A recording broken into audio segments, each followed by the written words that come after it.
来看，这礼拜五是总统大选登记的最后期限咯。那白合是甲无结果，侯友宜暂时建议讲双方搁再一届来协商，公开来检视9份的民调，甲过程直播。也毋过国民党竞选总干事黄珊珊是表示讲，同款的数字未讲有无同款的结果，嘛讲无必要直播。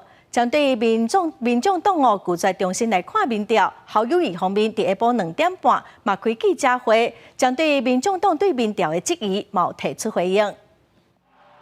总统登记参选结束的日期愈来愈晚，那白合到即马也未敲好势。侯友宜伫咧2月提出建议双方重新登到协商岛，公开检视9份民调，暂停直播，赢的人选正，输的人选负。也无国民党竞选总部的总干事黄珊珊拒绝提案。其实科学就是科学，同样的数据，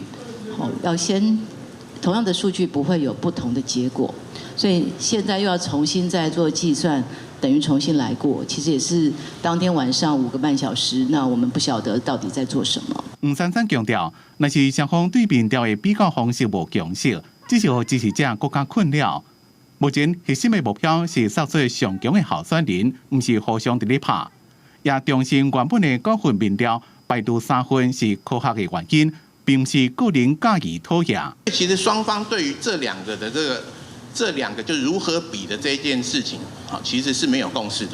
这个6份调查的比较，如果我们从差距来看，在不让分的情况下，其实都是柯文哲赢。针对南亚批评，以国民党竞选总部总干事黄珊珊为主的主战派，若是要毁约，就直接讲出来。黄珊珊也回击：我们大家不是在合作吗？我们不是最大的敌人是赖清德吗？我希望我们是要合作的。我没有说话，并不等于我认同。但是如果大家是要合作，你如果认为民众党的人这么坏，柯文哲这么没有诚信，你们为什么每天还要来找他合作呢？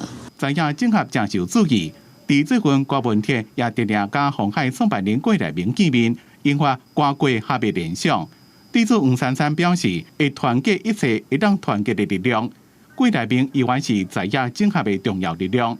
记者综合报道。